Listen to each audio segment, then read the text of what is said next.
Hi, is anybody there? Surprise, I'm going live. Anyway, hopefully some of you are here since I didn't schedule this. So I just got home from work and now I am ready to sit down, and I brought this yarn out. Can you see how shiny this yarn is? And I want to figure out what to make with it. So hey Linda, how are you? How are you today? Can you hear me okay since you're the first one here? How are you? Are you crocheting today? I've not crocheted at all yet today. So I am thinking about this yarn here. So it's got a real sheen to it. Very shiny and metallic. And I'm trying to decide what to make with it. So this is Katya Air Luxe yarn. It's probably backward for you, isn't it? Katya Air Luxe yarn. And I bought this in Ireland, and I have 2 balls of it. And I had no idea when I bought it, because I was on vacation, what I was going to make with it. Oh, you're finishing a 5-pointed shawl. Very nice. So I was in Ireland and I bought this yarn, and I have no idea what I'm going to do with it. I had no idea when I bought it what I was going to do with it. But can you see how metallic this is? Let's see. It's merino extra fine, but it has to have some metallic in it. Okay, so 70% viscose, 30% virgin wool. So only a little bit of wool. And there's about 328 yards in this yarn, and I have 2 balls of it. So let me see if I can pull a strand up so you can see how tiny it is. It's smaller than I thought it was when I bought it, I think. So I'm going to need a much smaller hook than I thought I would need. I'm looking at the ball here, trying to separate a strand out so I can show you. Hi, everybody. Okay, so let's see if I can show you. This is how thin the yarn is. So it's pretty thin. I'm thinking I'm going to need like an F crochet hook for it. Anyway, one of my best friends, Rebecca Velasquez, is doing a pilot project where I want to design a project for her to use. And her theme is blue and silver. Now, this is kind of a blue-green color, but it does have some silvery sheen to it.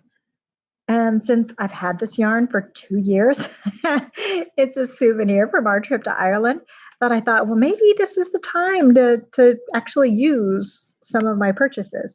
So when I just buy yarn because it's pretty without something in mind, I don't always know like what I'm going to make with it. And then it sits for a really long time in my closet. And so, but when I buy yarn for a specific project, then it tends to get used. Are you that way too? Or do you buy yarn for a specific project, or do you buy really pretty yarn and hope you actually use it one day? So I think I'm going to try and find a pattern for this yarn. And by find a pattern, I mean make up a pattern for this yarn. Hey, DJ, you do both? You both buy yarn because it's pretty, and you buy yarn for a specific pattern? I guess I do too, if you consider just like that I request yarn. Ooh, good news. 2 different yarn companies are on board with more swatching videos. Yay! So that'll be coming up in October. So unfortunately, one of the yarn companies is in North Carolina, where people are having weather issues. So hopefully they will be okay and the yarn will come and I'll be able to swatch that. Let's see. Are any of you in North Carolina? You guys all doing okay there? Okay. Hey, Chris, how are you? Okay, so I just grabbed out of my little hook bag. The first hook that was on top is the collage square hook that I got from Louette. And remember, I unboxed this like way back at the beginning, like 5 months ago. It seems like 5 months ago. I don't know when it was. Anyway, this is a square hook. This is a size G. But I think this is probably even still too too big of a hook for this yarn. I don't know. I might go down to an F. I might have to go down to an F. You're in Missouri, DJ, you're in Pennsylvania, Chris, you're in New York. Good. Probably our North Carolina friends are not even tuning in right now, which you have more important things to do than sit and talk about my yarn. I totally get it. Let's see what other hooks I have here. So in my little bag, I have there's probably at least 5 or 6 I hooks. And then I have probably one G, one H, one F. But it seems like the letter I is the one I grab the most often. Let's see if I can find a smaller one. This is an F, an F5. Maybe that'll be a good one. I hate to go down too much smaller. This is an E, and it feels a lot smaller than my F. Feels like it's significantly smaller. Okay. Prudence, you're in Ohio too. Chris, you should be painting, but you saw me pop on. Well, thanks. Painting what? Painting like the house? Painting a picture? Painting a story? What do you paint? What are you supposed to be painting today? Painting the house? All right. You love the swatching videos? Yeah, it really helps to see what the yarn looks like. And I guess I really ought to swatch this yarn, huh? That probably would help me decide what I want to do.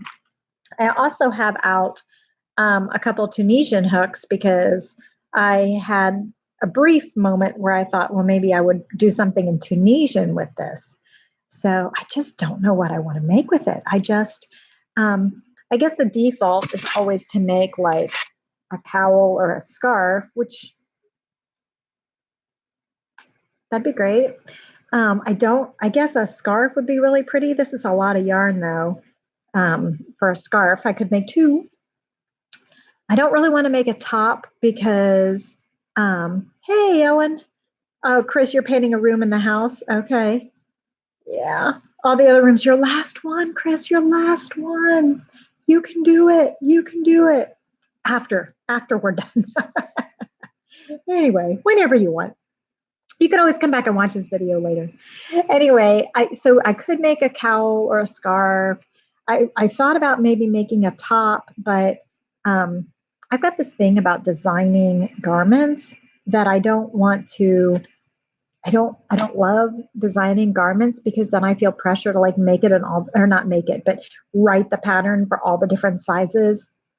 And I hate that part. I don't like the part of like doing all the math, for every size, adding an inch everywhere, adding half an inch everywhere, making sure that the armhole is right, making sure that it hits the right point on the hip. I just don't love that part. So in a perfect world, if I could just make a top and not worry about writing the sizes, that would be different. So I guess technically I could make a top just for myself and not worry about writing the whole pattern down. So yeah, Ellen, it's Katya Airlux yarn that I bought as a souvenir in Ireland. I bought 2 balls of it, even though I had no idea what I was going to do with it. I just really liked it. It's a little bit fuzzy, very metallic. It's mostly viscose. It's a little bit of wool. It's 70% viscose and 30% wool.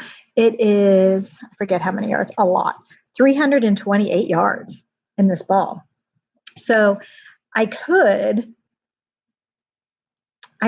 crochet a top and do like from the shoulder down with one ball on the front and then another ball for the back. Like, I'm sure there would be plenty of yarn if I did kind of an open mesh kind of pattern.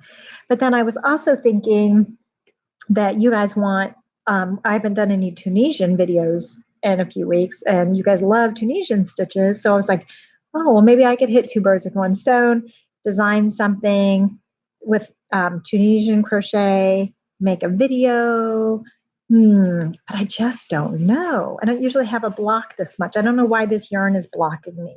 Usually yarn tells me a little bit easier what it wants to be.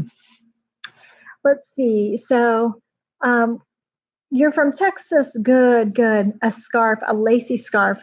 Yeah, yeah, that probably would work. It's pretty soft. It's only got 30% wool in it, and the viscose isn't too scratchy. So I don't know. I just don't know what to make with it. How about you guys? Are you good? Do you ever have this problem? So when you buy a ball of yarn and you have no idea what you're going to make with it, how do you decide? Do you just leave it sit in your closet until you figure it out? Or do you just like start stitching? See, I could do that.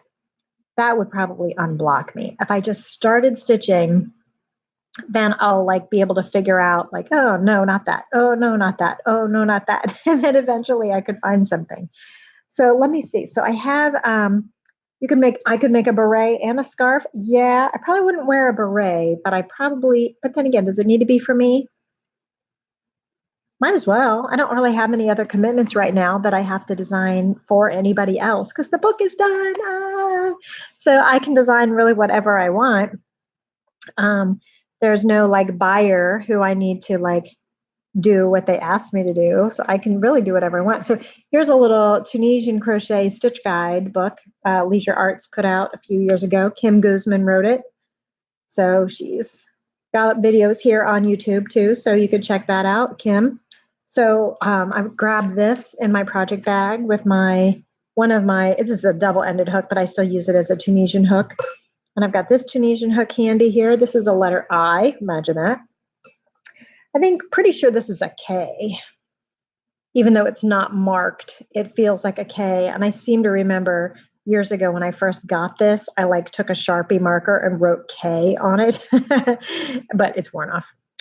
And I have an F hook handy. Well, it's not an F actually, it's a size 7. So it's kind of an in-between size hook. It is, let's see, it's more than an F, but I think it's less than a G. So it's pretty rare to find a size 7 hook, but Edimo Tulip actually makes a size 7. So as you can see, so I might use, so if I just did traditional crochet, I probably would use this hook. And if I'm going to do Tunisian crochet, I probably would use the I. I generally use a bigger hook for Tunisian crochet than I do traditional crochet for the yarn. So do you know what I'm trying to say? So this yarn is pretty tiny. I'll show you again. This yarn is pretty tiny. So generally, if I was just going to do traditional crochet, I would probably use an F hook for this. But if I was going to do Tunisian crochet, I would probably use a bigger hook. So always go up a hook or two size for this. So I don't know what to make. I think I could just really make 2 squares. I could make 2 squares and let's just like seam the top and then make armholes and just seam the bottom and just make two like a square top. I remember when I was like 12, I took 2 bandanas, you know, that you like wrap around your head like a bandana. And it was a really pretty teal colored bandana, like almost like this color, only lighter. And in Girl Scouts or something, like we just put the 2 bandanas together and sewed the top and then sewed the side seams and left the armholes open. And we wore those as a shirt. Like we made them in Girl Scouts. Anyway, so sometimes you try stitching and see how it works out and then see if it tells you more. Absolutely, Chris. I think that's what I need to do. You let it sit until something comes to you. Well, this has already been sitting for 2 years, so I don't even know if this yarn has been discontinued. I don't even know anything about this yarn. Like I said, I bought it in Ireland. It was made in Italy. I don't really even know this brand very well. So it is suggesting suggesting knitting needles, size 4 to 5 knitting needles. I don't know what that means. So small-ish. Anyway, let's see. You look at patterns and think until something comes to me as well. Absolutely. Hey, yeah, thanks, Chris. Everybody give this video a thumbs up if you're here. I'd appreciate it. Hi, Ellen. Hi. Thank you. Hi, Lena Ray. Thank you. Thanks for coming, everybody. So anyway, just to join you, so mostly viscose, a little bit of wool. It's this metallic teal peacock color, and I have 2 balls of it, and I bought it in Ireland 2 years ago, and now I have an open schedule, and I thought, oh, I could do this because my pal Rebecca Velasquez has a new project, and she's like, oh, we should do something with teal, with blue and silver. And so I found this in my stash, and I thought, well, maybe I ought to do this, but I'm having trouble coming up with what I want to do with it. So that's the crux of today's video. So here's the label: Merino Extra Fine, color 66, made in Italy by Katia. Hand wash, do not tumble dry.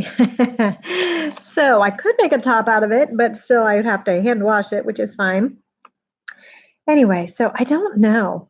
Now, if I did a Tunisian crochet, then I need to pick a pattern or pick a stitch pattern. And I probably would want something not too solid, but not too lacy either. Like I don't really want a mesh top, although I'd have to wear a camisole or a tank under it anyway. And if I was just making a big square, so I probably would take, my measurement. I'd have to take my bust measurement and divide it in 2 and add a couple inches for room in between my body and the fabric. And then it would be like I guess you would call it a drop shoulder, because if it was just a plain old square, it would like shoulder a little bit and then drop to accommodate for the bust size, which is not huge for me, so it would look okay. Excuse me.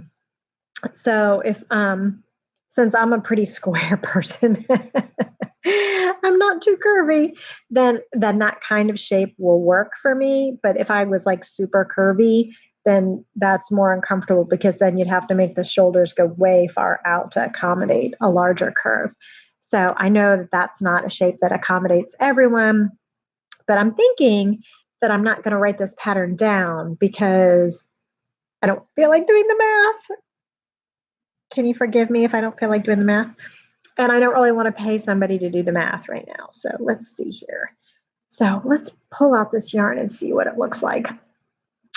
Also, this yarn is kind of sticking to itself. Can you tell that? It's kind of sticking to itself. So I guess that's the wool. It does have just a tiny bit of a halo.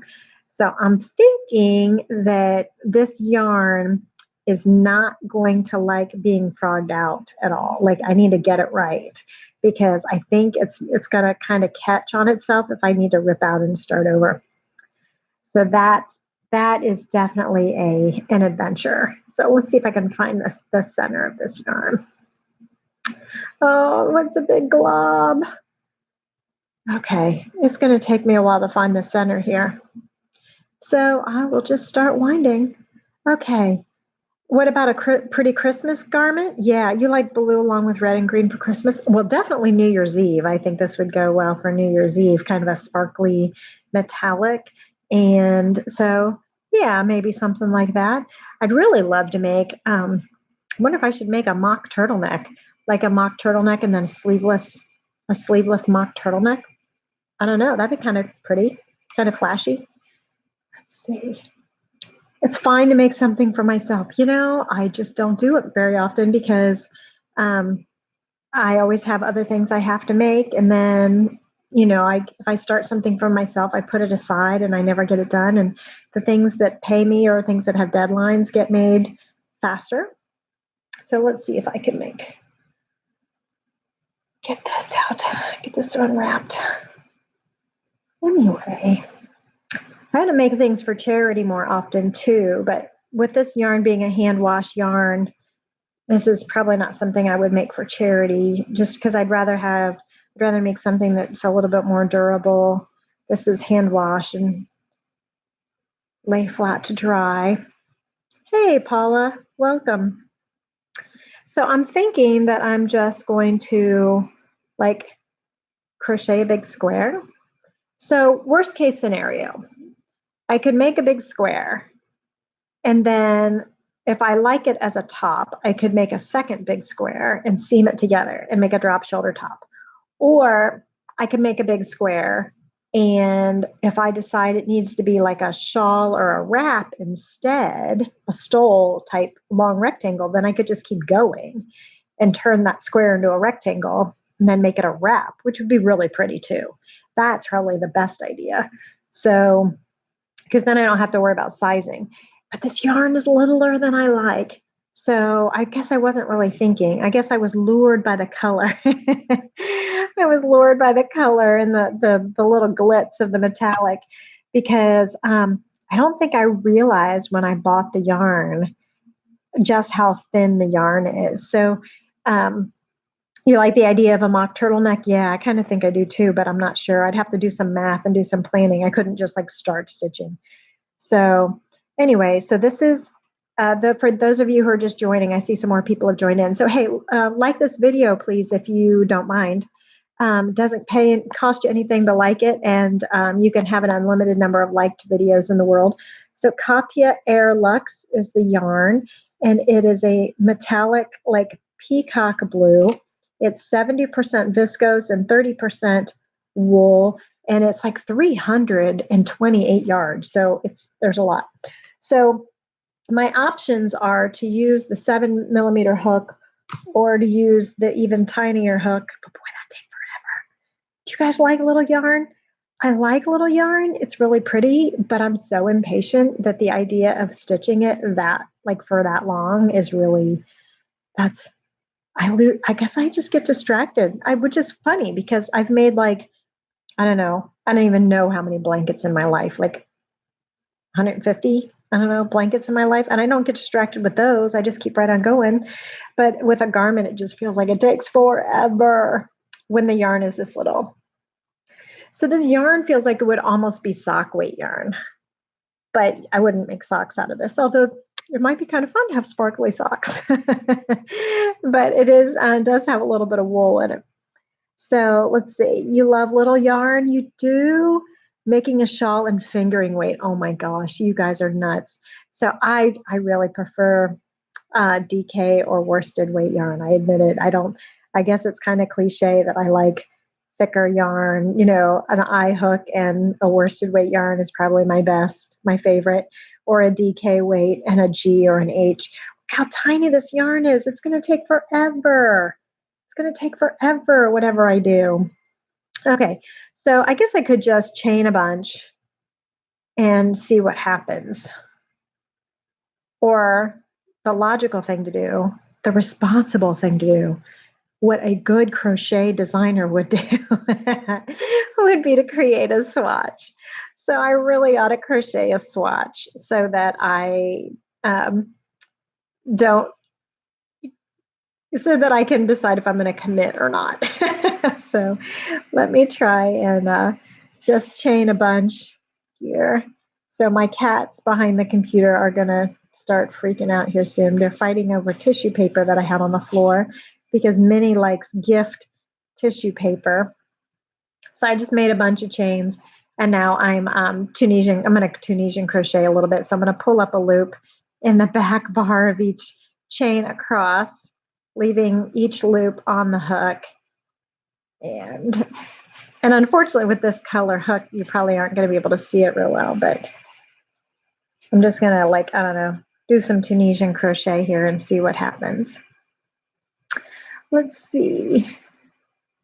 You're making a shawl and fingering weight. I already read that. Yes. You live in Nevada, so you need smaller yarn. Okay, well, that makes sense. That makes sense because where it's really hot, you need smaller, cooler yarns. Cotton and linen, perhaps, Charlene? Okay. If it's yarn and you really love it. If it's yarn, I really love it. Okay. Well, yeah. I love all yarn, but I admit in terms of I get impatient working with really tiny yarn, which is a trick for why Tunisian works with tiny yarn, because you actually use a bigger hook with Tunisian. So it'll trick my brain into thinking it's going faster, maybe. Anyway, So what are you guys doing today? It's Friday. It's almost 5 o'clock here in Ohio. You guys getting ready? Do you have weekend plans? You going to be crocheting this weekend? Are you crocheting tonight? Are you crocheting while you're watching me, or are you at work and trying not for anybody to see? You've got 8 minutes, 7 more minutes, so maybe you get off work at 5 o'clock if you work outside the home.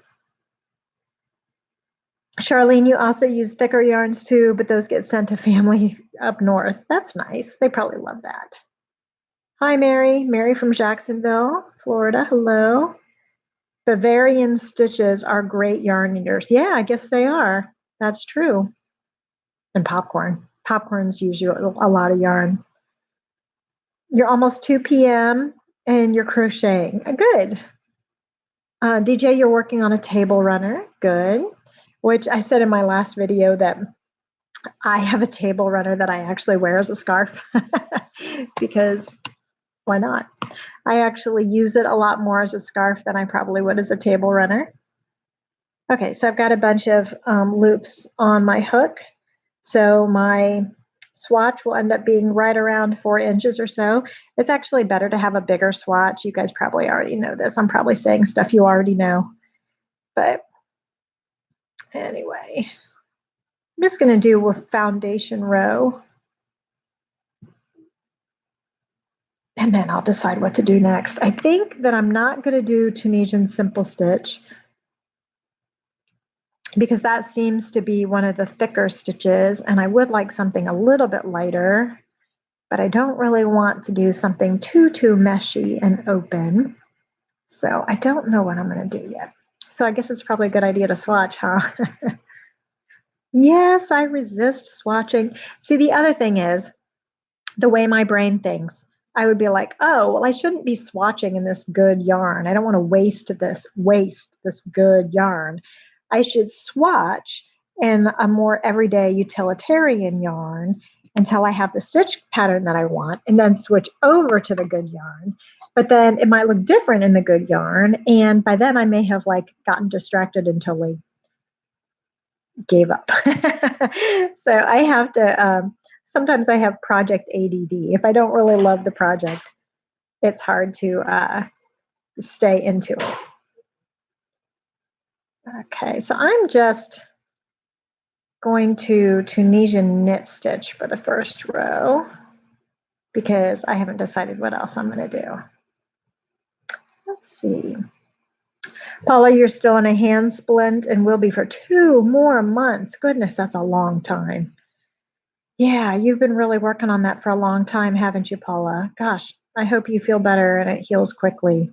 That's a long time to be, off the wagon with crochet. It's a long time to be sitting the bench with crochet, I should say. Not in the game. Are you distracting yourself with buying lots of yarn? It seems like when people are unable to do their hobby, they end up spending money on their hobby more than when they can't actually do it. So let's see, grab this last stitch, see what happens. So I just pulled up loops all the way across as if to Tunisian knit. Boy, this is a tiny yarn. I bet you anything I do not finish the project. I bet you anything I lose interest and I don't finish it. So we'll see. Hopefully I'll figure it out. I'm going to yarn over and pull through once, and then yarn over and pull through 2 all the way across. I'm just going to leave it a grid pattern. I'm not really going to do shells or anything right now because that would require some math and planning, and I don't do that well while I'm talking. So let's just see what happens. It's a pretty yarn, though. I could just keep it as a pet. I could just keep the yarn and pet it and just remember it for the souvenir that it is from Ireland 2 years ago. I'm going to stick with everybody for a few more minutes. Let's see. Paula, are both hands now done? You were having surgery. Didn't you do one hand and then you were going to do the other, or have they both been done? I forget. I'm sorry, I forget. Okay. What about everybody else? Are you guys crocheting today? Are you working? Are you watching just YouTube and hanging out? Okay, I guess I'll just keep Tunisian knit stitching. This is going to take forever. I'm so impatient. I'm so impatient. I don't know what I want to do.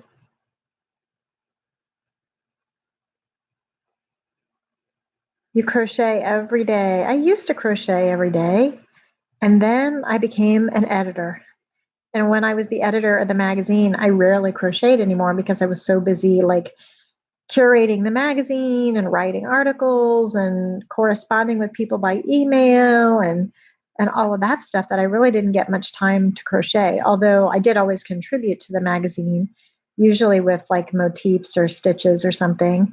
Occasionally, I would make a scarf or something to add to the magazine just because I wanted to still to design. But I crocheted a lot less when I was editor of the magazine. And so now that I'm not the editor of the magazine, I do get to crochet a lot more, which is good. So let's see if I can get a few rows done and then show you how it's going so far. So far, it looks like nothing because it's such tiny yarn. It's going to take a while to grow. And it is going to curl a little bit on me because I didn't do any compensatory measures to make sure that it didn't curl. So it is going to curl, although it's Tunisian knit stitch rather than Tunisian simple stitch, so it should curl a little bit less. Okay, Charlene's working on the fingering weight shawl. Nice.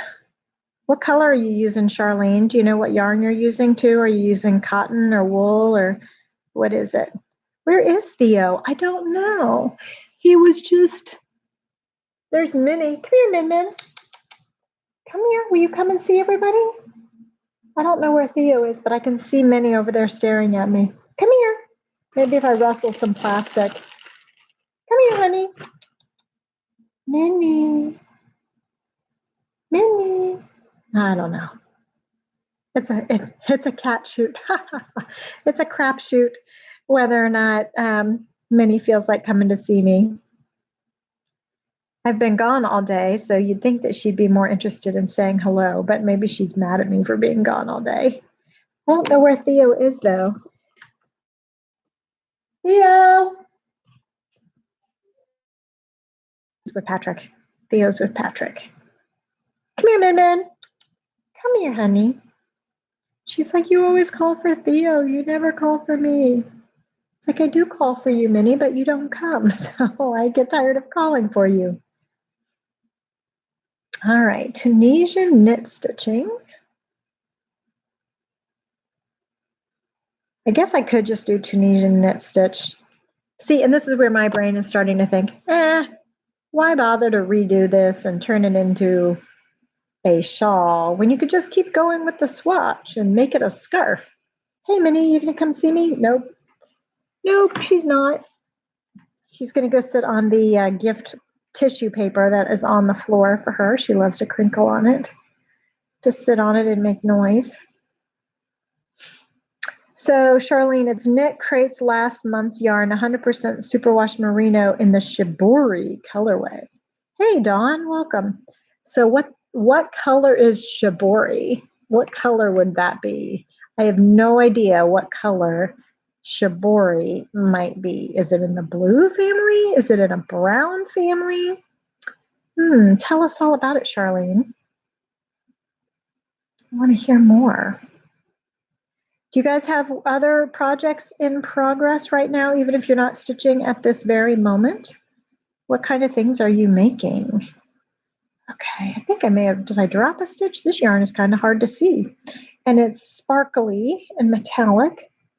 It's a bluish gray, and the chat just disappeared, so I'll wait till it pops back up. I did read it was a bluish gray before it disappeared, so shibori is a bluish gray that Charlene is working with.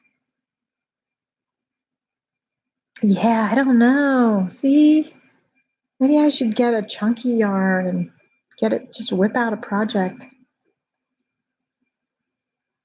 I'm so impatient. Okay. It's a bluish gray with dark navy spots. Mary said you just finished crocheting a shawl using 100% cotton number 2. It took you more than 100 hours. I totally believe it.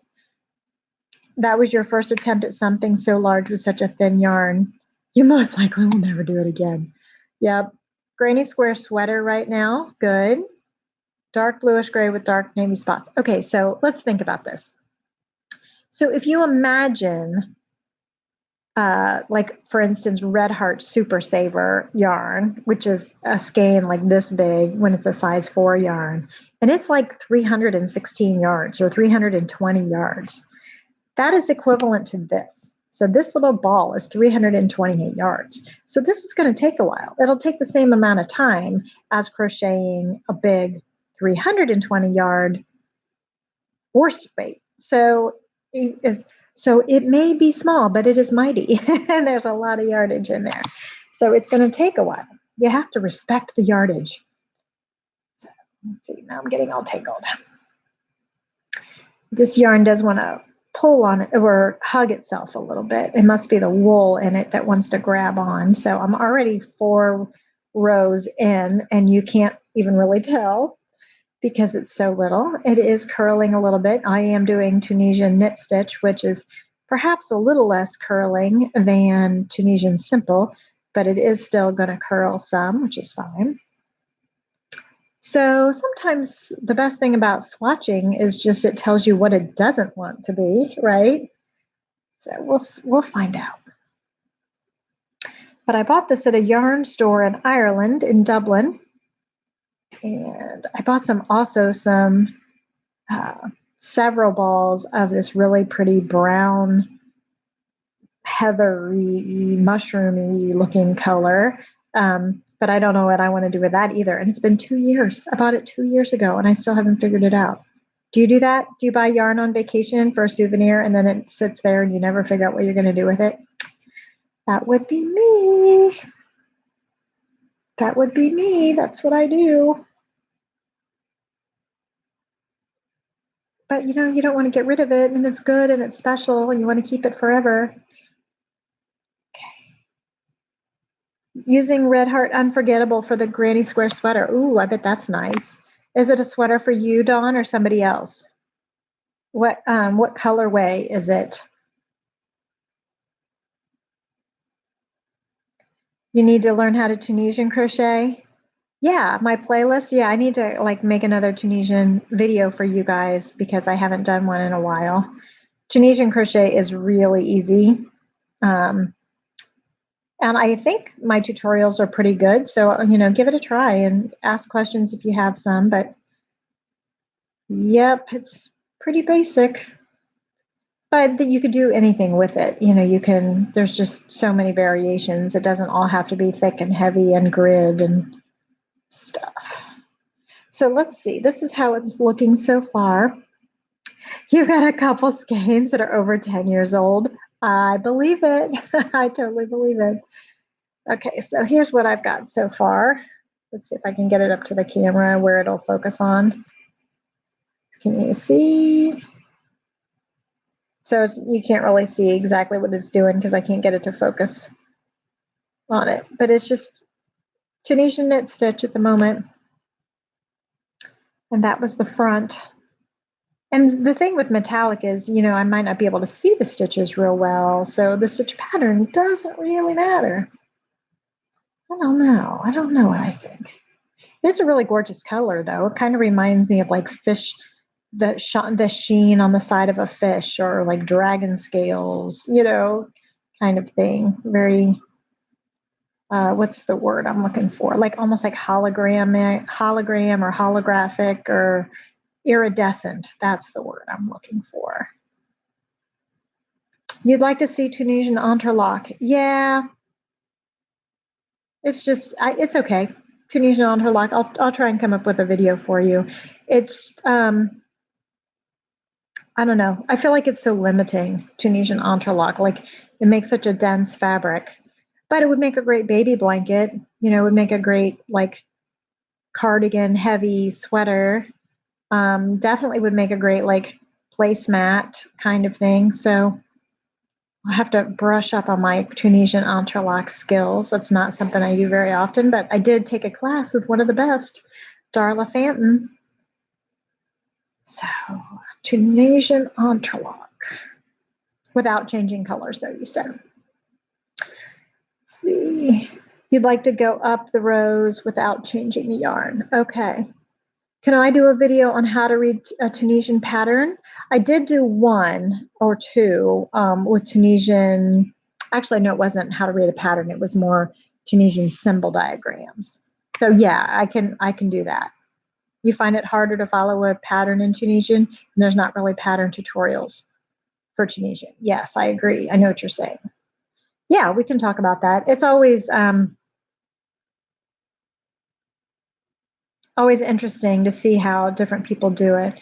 So, but Tunisian pattern, yeah, absolutely. It's usually each row is written out twice, excuse me, or it's they write the row and then the return row is all the same. So it might say, you know, row 1 is the pattern and then row 2 is the return row, and then it'll just say repeat rows 1 and 2, or it'll have a different return pass. And it may not even tell you how to do the return pass. It'll just say in the special stitches, you know, how they want you to return pass. And then you're just supposed to keep doing that throughout. So it's not written out every single time. Yeah, let's take a look at some Tunisian patterns and see how those are written and give you some tips on how to read a Tunisian pattern.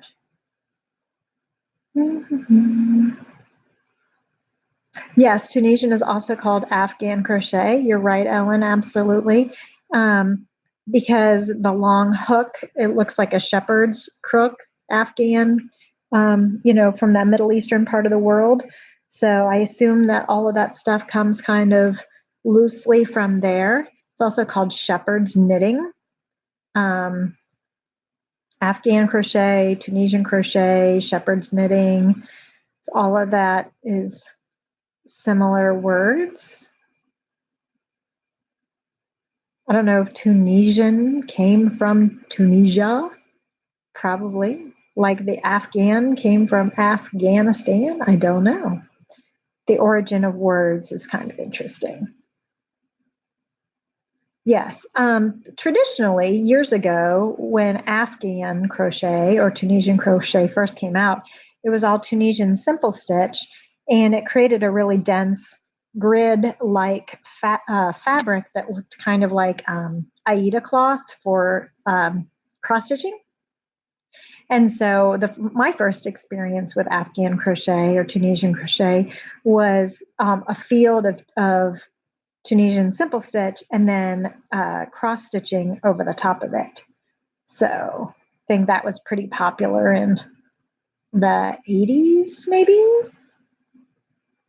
Now in the 80s, I was crocheting a little bit, but then I took a really long break and then didn't pick it back up again until grad school.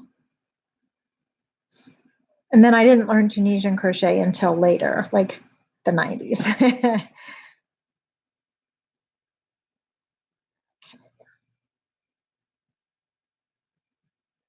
So I'm just Tunisian knit stitching.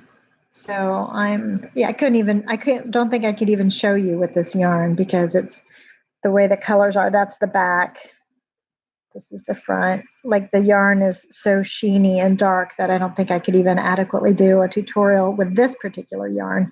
I would need to pick a lighter matte finish yarn to teach you, but I do have a tutorial up on my Tunisian playlist for the Tunisian knit stitch, which is what I am doing right now. You love to do double-ended crochet, but you don't believe you've ever seen a pattern for it or any stitches except the one I know, so you just do Afghans. Absolutely. So I did do one short tutorial on Afghan crochet. Not Afghan crochet, but double-ended crochet. But really, you can, just about any Tunisian stitch you can make in double-ended crochet. So when you get to the end of the row, that's when you slide your stitches and turn. So I'm coming to the end of this Tunisian row, and instead of just working loops off, I would just slide my stitches to the other end and turn. So really, I'm pretty sure you can pretty much follow any Tunisian pattern, work it in double-ended crochet. It will look very different, but the construction should work. So if I was using a double-ended hook, and I had just like put all these loops on my hook, then what I would do is I would slide my work down to the other end of the hook and turn and continue working. How does that? Oh, because I'd have a second color. So when the yarn is now down at this end, then I would, if there was a hook here, like here, I could put in second color here and then work the stitches off with the other color. So it doesn't need two hooks. I don't mean to confuse you, but I'm like, if I was using this one, or if there were a hook on the end, you would just slide the stitches down to the other end, use a new color, or use the same color and but a second ball and work off the loops. So you could experiment with Tunisian crochet. Okay.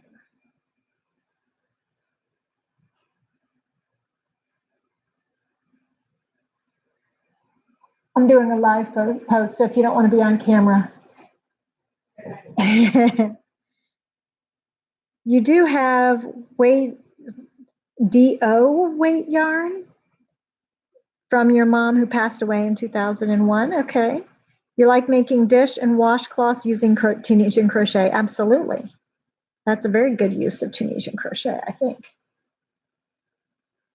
All right. Well, I think I'm going to sign off and go and get dinner ready for everybody. But thank you so much for joining me. So I appreciate you sticking around, and I will catch you another time. And maybe I'll have actually made progress on this. Anybody taking any bets? Take care, everybody. Bye.